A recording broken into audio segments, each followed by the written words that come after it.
भारत के दिग्गज उद्योगपति रतन टाटा जी अब हमारे बीच नहीं रहे। 86 साल की उम्र में उन्होंने दुनिया को अलविदा कह दिया। रतन टाटा एक ऐसा नाम जो भारत में ईमानदार नेतृत्व, बिजनेस और समाज सेवा का प्रतीक बन गया।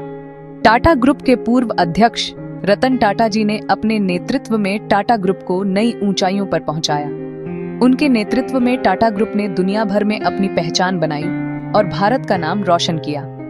रतन टाटा जी सिर्फ एक उद्योगपति नहीं थे, बल्कि एक दूरदर्शी, एक समाज सेवी और एक प्रेरणा स्रोत थे। उनका जीवन और काम युवा पीढ़ी के लिए हमेशा प्रेरणा का स्रोत रहेगा। उनकी मृत्यु पर पूरे देश में शोक है। हर क्षेत्र के लोगों ने उनके निधन पर गहरा दुख व्यक्त किया है। रतन टाटा जी ने अपने जीवन में कई उल्लेखनीय काम किए। उन्होंने टाटा ग्रुप को एक छोटे से व्यवसाय से एक विशाल बहुराष्ट्रीय कंपनी में बदल दिया। उनके नेतृत्व में टाटा ग्रुप ने कई महत्वपूर्ण क्षेत्रों में प्रवेश किया, जैसे कि ऑटोमोबाइल, स्टील, आईटी और दूरसंचार। रतन टाटा जी ने हमेशा ही नैतिक मूल्यों और सामाजिक जिम्मेदारी पर जोर दिया। उनका मानना था कि व्यवसायों का समाज के प्रति भी फर्ज होता है। रतन टाटा की विरासत आने वाली पीढ़ियों को प्रेरित करती रहेगी। उन्होंने अपनी जीवन शैली और कार्यशैली से यह साबित किया कि एक व्यवसायी सफल होने के साथ साथ समाज के लिए भी जिम्मेदार हो सकता है। रतन टाटा जी का निधन मुंबई के ब्रीच कैंडी अस्पताल में हुआ। उन्हें अचानक ब्लड प्रेशर कम होने के बाद अस्पताल में भर्ती कराया गया था। प्रधानमंत्री नरेंद्र मोदी और उद्योग जगत की कई बड़ी हस्तियों ने रतन टाटा के निधन पर शोक व्यक्त किया है। रतन टाटा जी को उनके दूरदर्शी नेतृत्व, परोपकार और विनम्रता के लिए याद किया जाएगा। रतन टाटा जी ने टाटा टेली सर्विसेज की स्थापना और टाटा कंसल्टेंसी सर्विसेज को सार्वजनिक करने में महत्वपूर्ण भूमिका निभाई, जिसने भारत के व्यापार को बहुत प्रभावित किया और कई लोगों को प्रेरित किया। रतन टाटा जी की मृत्यु से एक युग का अंत हो गया है। उनके जाने से भारतीय उद्योग जगत में एक बड़ी कमी हो गई है। रतन टाटा भारतीय क्यों करते हैं इस बिजनेस टाइकून से इतना प्यार? रतन टाटा जी को उनके महत्वाकांक्षी वैश्विक अधिग्रहण और एक मजबूत नैतिक आधार द्वारा पहचाने जाने वाले टाटा समूह के परिवर्तनकारी नेतृत्व के लिए सराहा जाता है। साधारण शुरुआत से उठकर उन्होंने कंपनी को अंतर्राष्ट्रीय स्तर पर फैलाया और रिटायरमेंट के बाद भी प्रभावशाली बने रहे।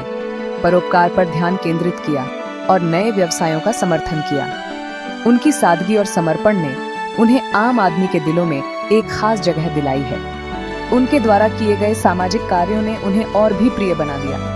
रतन टाटा के प्रति भारतीयों का प्यार उनकी संवेदनशीलता, दयालुता और उदारता की वजह से है। उन्होंने अपने कामों से यह साबित किया कि व्यवसाय और मानवता एक साथ चल सकते हैं। रतन टाटा के नेतृत्व में टाटा समूह का परिवर्तनकारी सफर। रतन टाटा जी ने टाटा समूह को नई ऊंचाइयों पर पहुंचाया। उनके नेतृत्व में टाटा समूह ने कई क्षेत्रों में प्रवेश किया और दुनिया भर में अपनी पहचान बनाई। रतन टाटा जी ने हमेशा ही नैतिक मूल्यों और सामाजिक जिम्मेदारी पर जोर दिया। उनका मानना था कि व्यवसायों का समाज के प्रति भी फर्ज होता है। रतन टाटा जी के नेतृत्व में टाटा समूह ने कई सामाजिक कार्यों में भी बढ़ चढ़कर हिस्सा लिया। रतन टाटा जी का मानना था कि शिक्षा, स्वास्थ्य और गरीबी हटाने जैसे क्षेत्रों में निवेश करके ही देश का विकास संभव है। उनके नेतृत्व में टाटा समूह ने कई महत्वपूर्ण अधिग्रहण किए, जैसे कि जगुआर लैंड रोवर और कोरस स्टील, जिसने समूह को दुनिया भर में मजबूत किया। रतन टाटा की विरासत और उनका समाज पर प्रभाव। रतन टाटा जी की विरासत उनके द्वारा किए गए कार्यों और उनके द्वारा छोड़े गए अनगिनत योगदानों में जीवित रहेगी। उन्होंने टाटा समूह को एक नई दिशा दी और इसे दुनिया भर में स्थापित किया। उनके द्वारा शुरू किए गए सामाजिक और परोपकारी कार्य आज भी समाज को फायदा पहुंचा रहे हैं। उन्होंने कई संस्थाओं की स्थापना की जो शिक्षा, स्वास्थ्य और सामाजिक भलाई के क्षेत्र में काम कर रही हैं। रतन टाटा जी का जीवन और कार्य प्रत्येक भारतीय के लिए प्रेरणा का स्रोत है। उनकी दृष्टि और समर्पण ने उन्हें एक महानायक के रूप में स्थापित किया है। उनकी मृत्यु के बावजूद रतन टाटा जी का प्रभाव और उनकी विरासत हमेशा जीवित रहेगी और आने वाली पीढ़ियों को प्रेरित करती रहेगी।